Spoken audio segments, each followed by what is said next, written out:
ঈসা আলাইহিস সালাম, হযরত ঈসা আলাইহিস সালাম সাথীদেরকে নিয়ে রাস্তা দিয়ে হাঁটতেছে। হাঁটতে হাঁটতে কত দূর যাইয়ে দেখে রাস্তার পাশে একটা মরা বিড়াল, বিড়াল মরিয়ে পয়সিয়ে এর পোকা হয়ে গেছে। শুধু পোকা দেখা যাচ্ছে, মাঝে মাঝে দূরে একটা এরকম নজরে পড়ে কিনা। হযরত ঈসা আলাইহিস সালাম সাথীদেরকে ডেকে নিয়ে আসছে, এ আসো তো, আসো আসো, দাও দে বিড়ালের কোন জায়গা ভালো আছে। ওই রকম পোকা বিড়বিড় করতেছে, এই কি চোখ দিয়ে কিছুক্ষণ দেখা সম্ভব? কয় যে হুজুর একটু সরেন, ওইদিক সরিয়ে কই। কয় না, এই জায়গায় দাঁড়ায় রেজাল্ট দিয়ে যাও। এই বিড়ালের কোন জায়গা ভালো আছে? কয় যে হুজুরের কোনো জায়গা ভালো নেই। আবার দেখো কোন জায়গা ভালো আছে। তিনবার দেখার পরে কোনো জায়গা ভালো নেই, সম্পূর্ণ পোকা। হুজুর কয় যে কেন, দাঁত কয়টা ভালো আছে না? ও তো পান কোন খায় না, দেখছো দাঁত কি সাদা, ওর দাঁত কয়টা ভালো আছে না? কয় যে জি হুজুর দাঁত ভালো আছে। হুজুর বললেন তা আমি তো বলি নাই, জিজ্ঞেস করি না ওদের পোকা কোন জায়গা আছে, তাই কয় পোকা কোন জায়গা আছে তা তো দেখা যাচ্ছে। আমি বলছি যে ভালো কোন জায়গা, দাঁত কয়টা ভালো আছে তা তো একজনও কইলে না। খালি এখানে পোকা, ওখানে পোকা, লেজে পোকা, নাকে পোকা, মাথায় পোকা, সারাগার পোকা কও, দাঁত কয়টা সাদা তা তো কেউ কইলে না। আমি কওয়ার পরে না স্বীকার করলে। একজন মানুষ ভালো মন্দ কোন জায়গা, চুরি করে, ডাকাতি করে, লুচ্ছবি করে, বদমাইশি করে, এটা করে, ওটা করে, সেটা করে, সব দোষগুলো বলো। বললাম যে ভালো কোন জায়গা। ওই লোকটা আগে একদিন এই জায়গায় একটা লোক অ্যাক্সিডেন্ট করে হাসপাতালে গেছে, তার রক্ত লাগবে 3 ব্যাগ, কেউ দিতে রাজি হয় নাই। ওই বদমাইশ যারা এতদিন পর্যন্ত দোষ কইছিস, সেই লোকটা তার গাতে 3 ব্যাগ রক্ত দিয়েছে। এটা কি ভালো কাজ করে না? এই কথাটা কইতে পারে না? ভালোটা কইতে পারো না, ভালোটা মতে কইতেই রাজি না কেউ, ভালো গুণটা মোটে বলতে রাজি না। এটা হলো আমাদের স্বভাব হয়ে গেছে। কথা কন না কেন? দোষটা বলতে রাজি। দোষ আড়ালে বলবেন, এর নাম গীবাত। দোষ আড়ালে বলবেন, এর নাম গীবাত। সামনে বলেন না গ্যাঞ্জাম লাগার ভয়তে, কষ্ট পাবে ভয়, সেটাকে আড়ালে বলেন। আপনারা আমাকে ভালোবাসেন, ধীরে ধীরে মাঠটা ভরে গেছে, শীতের রাত্রেও নিশ্চয়ই ভালোবাসেন। আমিও মাগুরাবাসীকে ভালোবাসি। আমার গোপালগঞ্জের চাইতে আমার মাগুরায় শ্রোতা আমার বেশি। তো আপনারা আমারে ভালোবাসেন তো? সত্যি? আমিও ভালোবাসি। এই ভালোবাসা কি জন্য? আমি আপনাদের জামাইও না, আমি আপনাদের শ্বশুরও না, আমি আপনাদের রক্তের কেউ না। এই এলাকায় জায়গা জমি কিনি নেই, এ জায়গা আমার আব্বাও বিয়ে নেই, আমার দাদা নানা কেউ না, কোনো কুটুম্বিতে নাই, এদিক দিয়ে কোনো সম্পর্কের কোনো কারণ নাই, আমার কোনো ব্যবসা বাণিজ্য চাকরি বাকরি এদিক নাই। সম্পর্ক মাত্র আল্লাহর ওয়াস্তে, দিনের খাতিরে। আমি একজন আলেম মানুষ, একটু ওয়াজ করতে পারি, তাই ভালোবাসেন না? আর আমি আপনাদেরকে ভালোবাসি, যে আমার মতো কত মৌলবী রয়েছে, তাদের কথায় বসেন না, আপনারা আমার কথায় বসেন। এই খাতিরে ভালোবাসা। 2 দলই একসাথে জান্নাতে যাব, বলেন আমিন। এই ভালোবাসার ভিতর দিয়ে আপনারা আমার একটা উপকার করবেন, পারবেন? বলবো, আমার যদি কোনো দোষ জানা থাকে, এইটা আমার আড়ালে একটু মানুষের কাছে বলা বলি করবেন। এই গীবাতটা আমার নামে করবেন, করবেন তো ইনশাআল্লাহ? একটু করিয়েন, এতে আমার একটা উপকার হবে। আমার ওই গুনাহটা আপনার আমলনামায় চলে যাবে, আপনার মনতে কিছু নেকি এসে আমার শূন্য স্থান পূর্ণ হবে। তো ভালো জন বাসেন, এই উপকারটা আমারে করবেন না? আমারে ভালোবাসেন, মহব্বত করেন, এই উপকারটা করতে রাজি না, কিন্তু এই উপকারটা আপনি নিয়মিত করে যাচ্ছেন আপনার শত্রুরে, যার সাথে আপনার বাদাবাদি গ্যাঞ্জাম অবিরাম, তার এই উপকারটা করে যাচ্ছেন। 6 মাস কথা কন না, সাধ্য করা হয়েছে, বদমায়েশ, আনাড়ি, চোর, লুচ্চো, ও সেদিনই করছে, ওই দিনই করছে, যা যা কইতেছেন ওই কাজগুলো সত্যিতে করছে। ওই গুনাহগুলো আপনার আমলনামায় চলে আসতেছে, আর এখান থেকে নেকি যে তার আমলনামা ভর্তিছে। বিএনপি আলারা আমলিগা লাগে নেকির পাল্লা ভারী করে দিচ্ছে, আমলিগা আলারা বিএনপি লাগে নেকির পাল্লা ভারী করতেছে গীবাত করে করে। যারে বন্ধু বানাইছি, যারে মহব্বত করি, তারাই উপকারটা করতে রাজি না, কিন্তু উপকারটা নিয়মিত করে যাচ্ছি। আমি আমার শত্রুরে ভালো করে মনে রাখেন, খেয়াল রাখেন, এই কাম কিন্তু খুব অহরহ চলতেছে, এটা অ্যাভেলেবেল হয়ে গেছে। এবং গীবাতকে আমার নানুপুরি হুজুর বলতেন, গীবাত বামানা গীবাত। আলু ভর্তার সাথে ঘি নিলি বারা মজা বেশি হয় না? তো ঘি দিয়ে ভাত খাইলে যেমন মজা লাগে, গল্পের ভিতরে গীবাত কইলে এরকম মজা লাগে।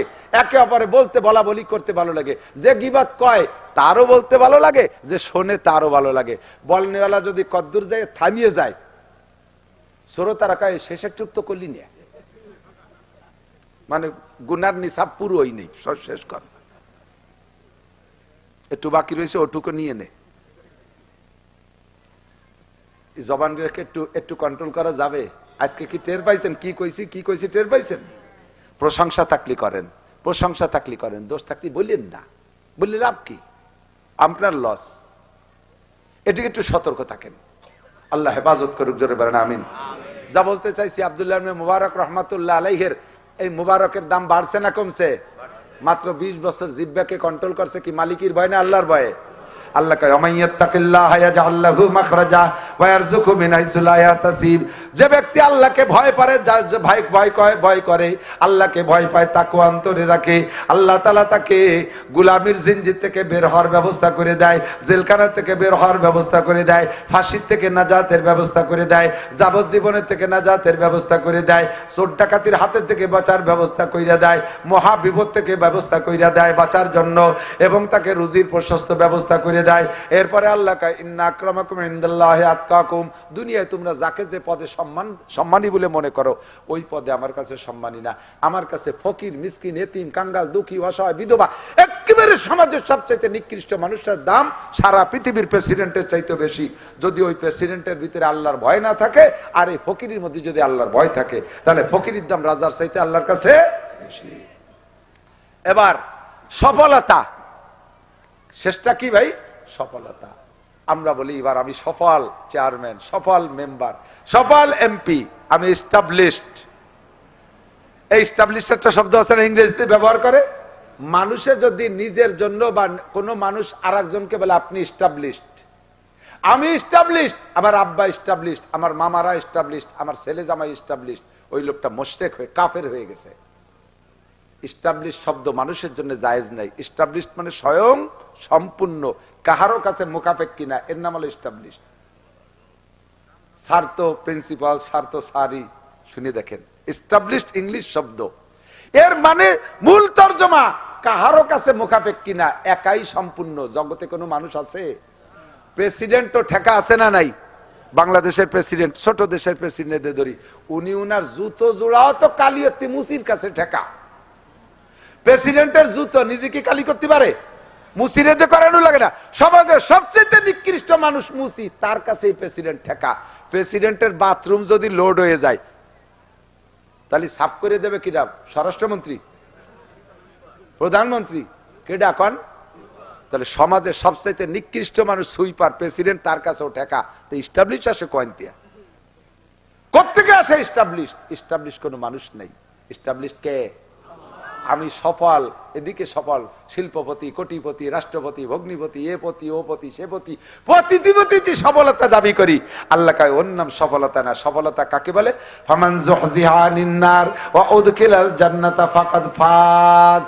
জাহান্নামের খাতা থেকে নামটা কাইটা জান্নাতের খাতায় যদি ঢুকতে পারো, তাহলেই তুমি সফল, নইলে তোমার রাজা বাদশা কোন তার নাম সফলতা না। ঠিক কিনা? ইমামে গাজালি রাহমাতুল্লাহ আলাইহি সম্ভবত ইমামে গাজালি রাহমাতুল্লাহ আলাইহি, যার নাম সবাই গজ্জালি বলে কয় না, আসল শব্দ হলো গাজালি। এই ইমাম গাজালি রাহমাতুল্লাহ আলাইহি বহুত বড় বুজুর্গ এবং দার্শনিক, পণ্ডিত, সব দিক দিয়ে বিজ্ঞানী, আবার আলেমও সেরকম। উনারে অথবা জুনায়েদ বাগদাদি, এই দুইজনের মধ্যে আমার তাসাব্বু জড়াই গেছে। যে কোনো একজনকে মাঠের এক ছাগল চলা নিয়ে রাখাল, এই গুলাম রাখাল, এ পাঙ্কু বদমাইশি করে যাইয়া বেয়াদবি করে যে বলতে যে হুজুর আপনার দাম বেশি না আমার এই ছাগলের দাম বেশি? ছাগলের দাড়ির দাম, বুড়ো ছাগলের দাড়ি হয় না, এই দাড়ি দেখো, আমার এই ছাগলের দাড়ির দাম বেশি না আপনার দাম বেশি? এ যদি আমারেও কেউ কয়, তাহলে আমি যত বড়ই হুজুর হই, এ কি সহ্য করা সম্ভব? বিয়াদব, তুই কারে দিয়ে কারে মিশেছিস? ইমাম গাজালি রহমাতুল্লাহ আলাইহি ভাই বুজুর্গ, উনি বলতেছে বেটা তুই দারুণ একটা প্রশ্ন করছিস। কিয়ামতে যদি আমাকে আল্লাহ তাআলা জাহান্নামের খাতা থেকে নাম কাইটা নামটা জান্নাতের খাতায় লিখে দেয়, তাহলে তোর ছাগল না, সারা দুনিয়া সবার চাইতে আমি সফল, সবার চাইতে আমি আল্লাহর কাছে দামি। আর যদি কিয়ামতে আমার নামটা জান্নাতের খাতায় না লিখাইয়া জাহান্নামের খাতায় লিখে আমার জাহান্নামের মধ্যে দিয়ে দেয়, তাহলে তোর ছাগলের দাড়ি না, তোর ছাগলের পেশাব পায়খানার চাইতে আমি বেদামি। কারণ তোর ছাগল জাহান্নামে যাবে না, তোর ছাগলের পেশাব পায়খানা জাহান্নামে যাবে না, তোর ছাগলের দাড়ি জাহান্নামে যাবে না। আমি গাজালিকে, আমি বুকজুনায়েদ বাগদাদিকে জাহান্নামে পাঠানো হচ্ছে। আমার বিফলতা, আমার পরাজয়, আমি যদি সফল হইতে পারি সেটা হলো জাহান্নাম থেকে নাজাত নাম কাটাইয়া জান্নাতের খাতায় যদি নাম লেখাইতে পারি তাহলে আমি সফল। আমার আল্লাহ বলেছেন ফামান যুহজিহা আনিন নার ওয়া উদখিলাল জান্নাতা ফাকাদ ফাজ, যার নামটা জাহান্নাম থেকে কাটাইয়া জান্নাতের ভিতরে লেখাই দেয়া গেল ওই লোকটাই সফল। আল্লাহ তাআলা আমাদের দুনিয়ার শান্তি এবং দুনিয়া ও আখিরাতের সম্মান এবং ইহকাল পরকালের সফলতা নসিব করে, সবাই বলেন আমিন। এখন এর জন্য একদিনের এক রাত্রে ওয়াজি যথেষ্ট নয়, এর জন্য একটা উপযুক্ত সময় আমাকে দিতে হবে, সময় আমাকে দিতে হবে। ঈমান শেখার একটা সময়, আমলের প্র্যাকটিসের একটা সময় আমাকে দিতে হবে।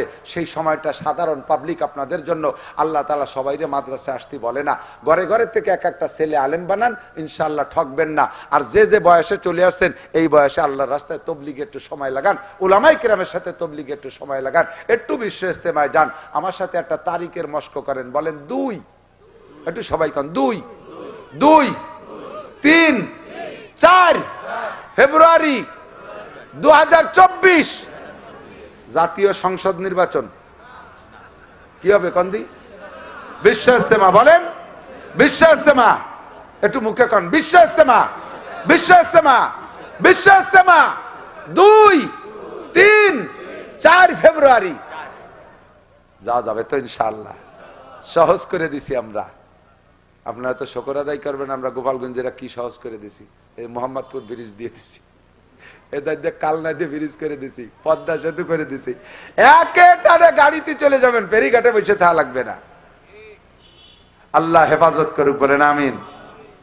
কুয়াশার ভিতরে ফেরিঘাটে 12-13 ঘন্টা বসে রয়েছি, রাত 1টায় আসছি, পরের দিন বেলা 2টার সময় ফেরি পাইছি। ঠান্ডা লেগে বুক টুক বসে গেছে। আর সেদিনকে আইসি ওই টাঙ্গাইলি থেকে মাহফিল করে ফেরিঘাটে ব্রিজের গোড়ায় এসে দেখি কুয়াশায় ব্রিজ দেখা যাচ্ছে না। ব্রিজের টোলে তো বহুত লাইট। আমার ড্রাইভার কাছে, হুজুর কোন দিয়ে আর ভুল আসলাম নাকি, সে কোনো লাইট তো দেখি না, কুয়াশায় ঘিরে গেছে আজ্ঞ।